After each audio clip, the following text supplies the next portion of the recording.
So what you're going to see here is simply, it's not the biggest of deals in the world, but it proves the very point that I've been talking about for the last 18 years, which is the fact that I am told that nobody knows me. I'm imagining what's going on while being attacked and provoked, person by person, worldwide, every couple of minutes, wherever I am in the world. The police, the government, lawyers, psychologists are all denying that this is going on. Nobody knows me, and I'm imagining it. So while this isn't the biggest of deals in the world, it proves one simple point, and that is that if I'm sitting there minding my own business, while most attacks, literally upwards of 100,000 to 1 million per day in subtle worldwide passive-aggressive attacks directed at me at public locations, maybe 100 to 1,000 per day, of very subtle attacks like people told to walk by in the same clothing colors like black pants, solid black pants and solid red shirts, maybe like 20 or 30 in an hour's time, or sometimes within 10 minutes, maybe 5 will show up. Strategically coordinating these mass attacks, maybe 10 Jeep Cherokees will all pull up where I'm sitting minding my own business, whether it's a coffee shop or a restaurant, and then it might switch to 10 black 300E Mercedes. For example, taking a walk last week around my the blocks around my house, they pulled out 9 black similar to 300E Mercedes all at the same time, parking them on the streets next to where I was walking and sitting. This happens all day and night, 24/7, non-stop, worldwide, with government-built, internet-based murder systems, and this starts at 5 years old. Now, the point I'm getting at is that most of these attacks are very subtle, subliminal, or passive-aggressive, and non-direct, so even though we all know what's going on, still nobody wants to admit it. And I can't tell you why the government decided to have me killed at 5 years old, but it's going on. Now, on this video, you're going to see a more aggressive, provoking, while I'm sitting in front of Old Oaks Cigar, all the way out in Thousand Oaks. I live in Woodland Hills. This is Ventura County. I'm in Los Angeles County. So you're going to see a couple things. Well, you're going to see on video, and I believe this is right after the undercover cop in a black undercover car kind of drove to where my car was parked and drove right by me, I believe, probably trying to intimidate me. But right after this, a guy drives by in a black car, and at the same time, groups of black cars are all showing up at Old Oaks Cigar, parking in front of me while people run in and go out, and almost all of them were black on this occasion. Things that you normally wouldn't look for unless it's being done to you over and over. A couple of kids drive by, and he rolls down the window, and he starts staring at me.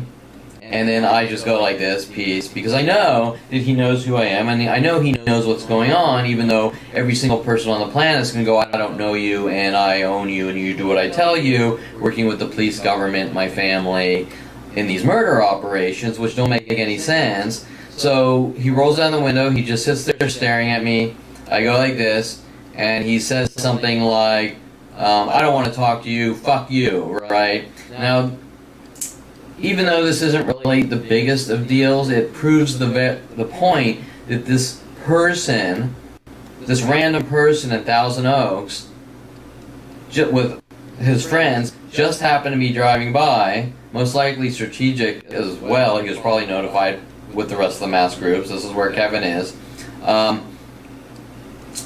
Rolls down his window, and he's mouthing off things about when I was 14 and telling my mother, fuck you, in my one and only argument ever with my mother up until 29, and finding out that there's a worldwide campaign to kill me, in which they play this game like they don't want to admit it, or I'm crazy, or this or that, with the police and government trying to say that I'm a violent, paranoid schizo, and pretending that everything I did up until 29 didn't exist, like working at Universal Studios or Modern Video Film, or going to Southern Oregon State College or University of Colorado. All the things that my accomplishments or who I am, they're trying to leave it out and make it look like I'm some kind of conspiracy theorist and this and that.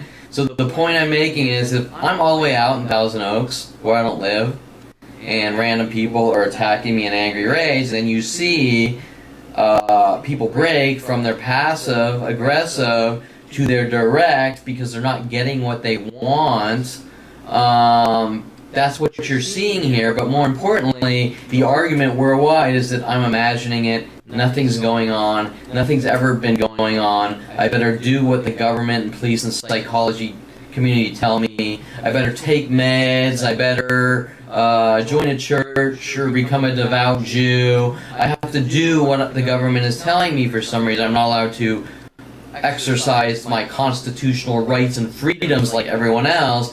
And my constitutional rights were all removed at 5 years old, and the government decided to flag me and start these kill operations or eradication operations. Any way to remove my kind, as they say, get me off the streets, whether it be in jail cells, mental institutions, or get me to blow my brains out, or inflict so much pain that I keep having nervous breakdowns and die.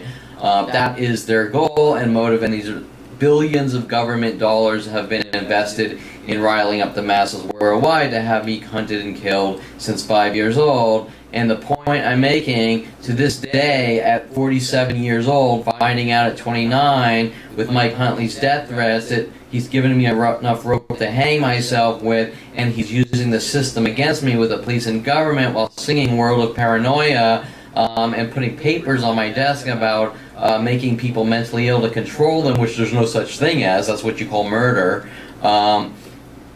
What you're seeing here is direct proof and evidence that if I'm nowhere near where I even live, and some random strangers driving by angry that I said fuck you to my mother at 14, which no one in their right mind could care about, and any sane, normal, rational parent would be like, whatever, my kid mouthed off to me, go to your room for a night or whatever, and it would be done, deal, and over with. What you're seeing here is random strangers worldwide with private information being collected and disseminated with illegal NSA, FBI murder operations, murder tools built around me, especially starting in 1994 with NSA involvement since a young child, to collect, data mine, and try to figure out how to torture and kill me with, I guess you could call it like an information war.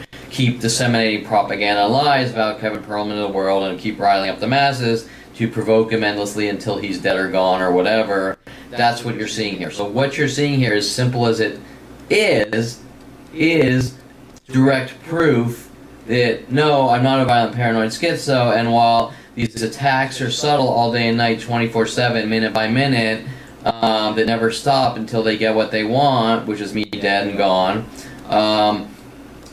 these are some of the few people that broke from I'm trying to maintain my passive-aggressive stealth covert operations with the police and government, being told to by the police and government, into direct thugging and yelling and anger and rage, showing their 47 or 42-year anger and rage directed at me, and this is direct proof of that.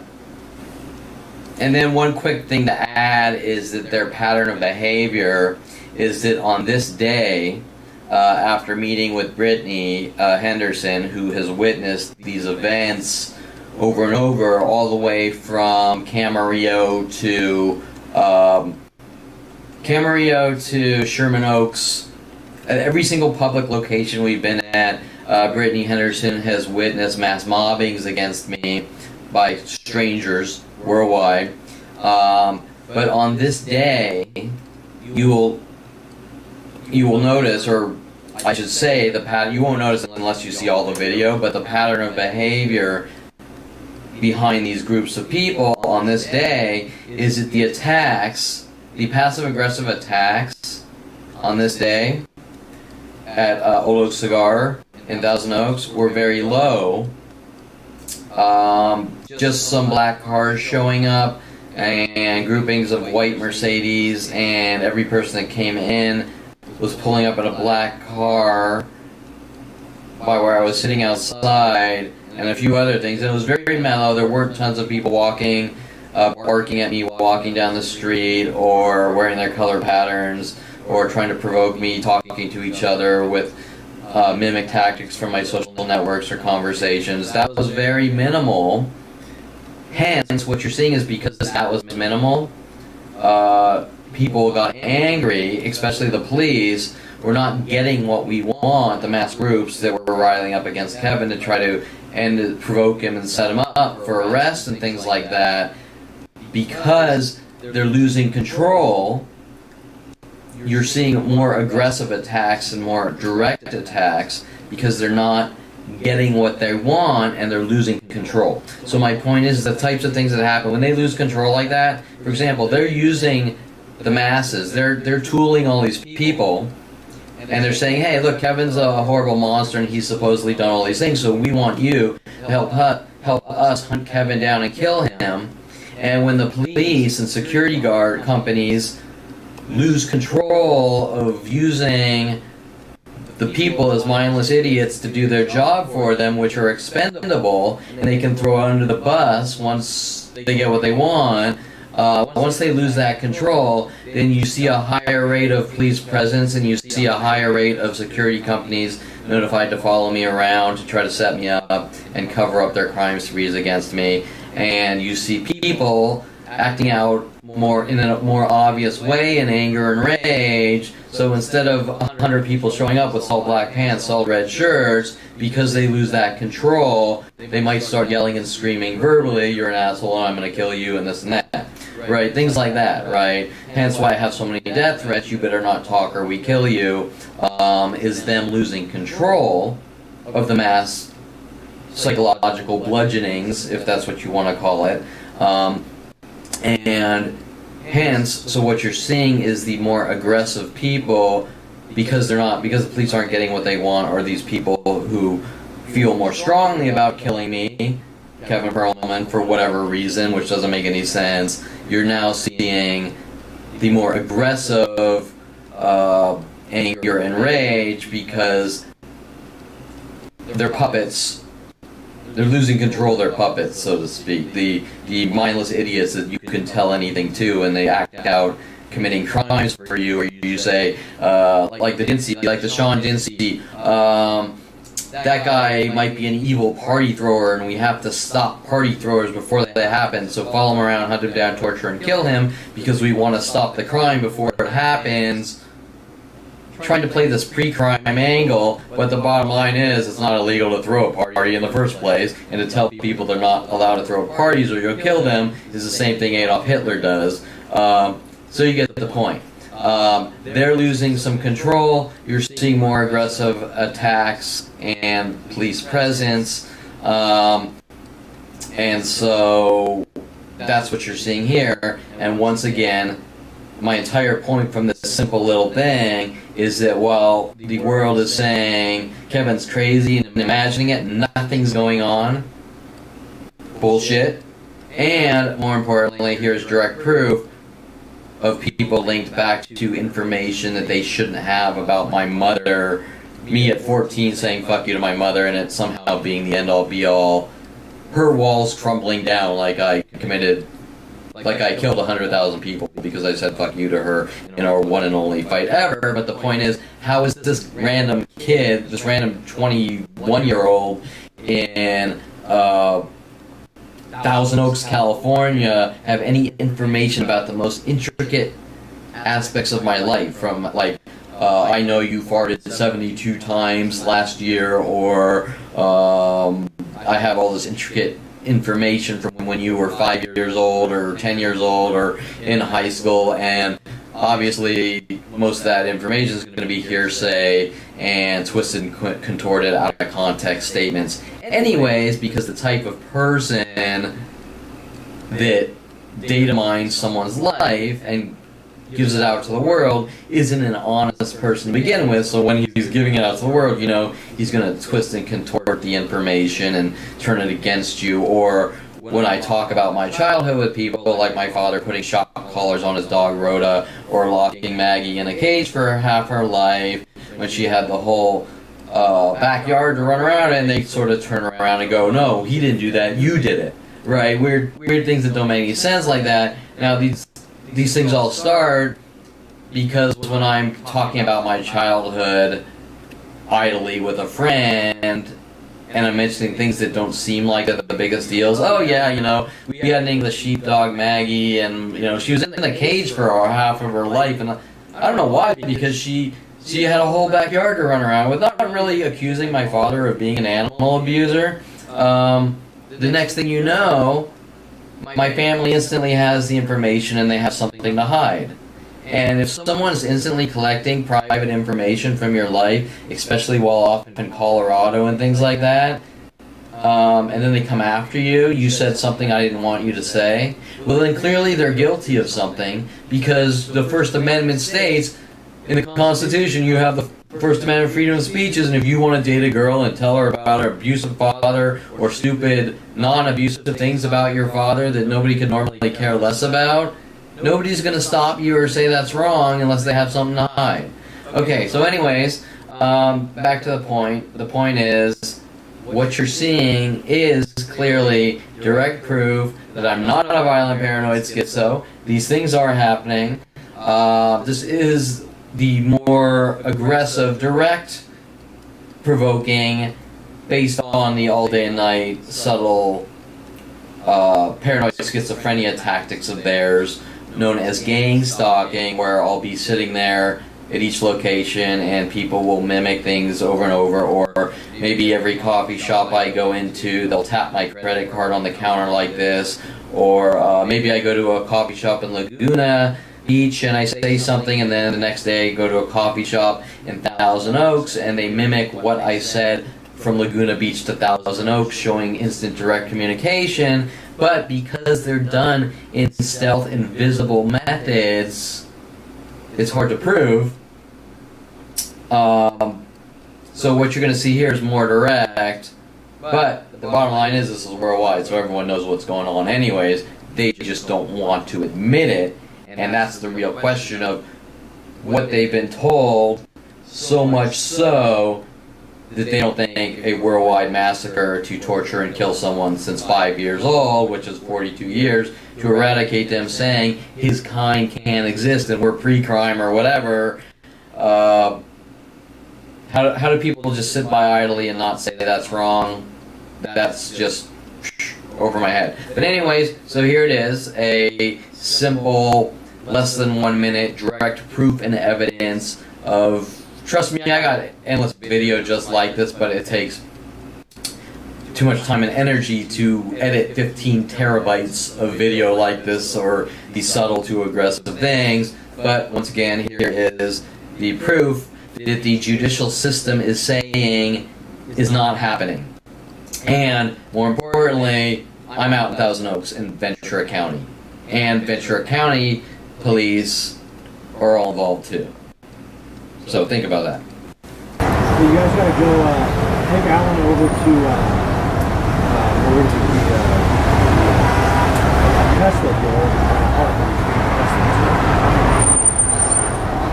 Yeah, the Tesla, the black Tesla dealer. Do you have the credit card with you or not? You have it with you? Yeah, okay. It's not a MasterCard.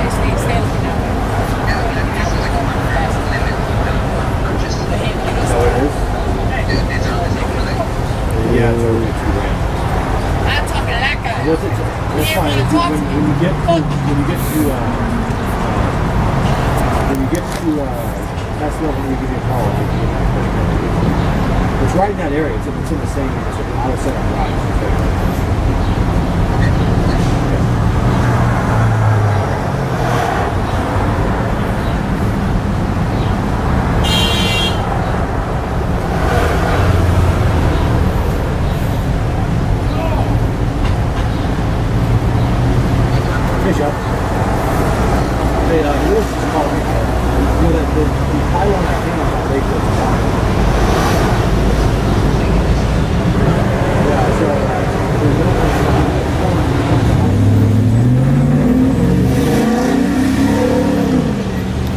Okay, that was a little interesting.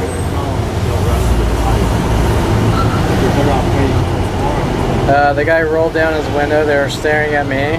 I gave him a little piece, and then he said something like, I'm talking to that guy, I don't want to talk to you, fuck you, rolled up their windows. Okay, so be it. At least they're on video.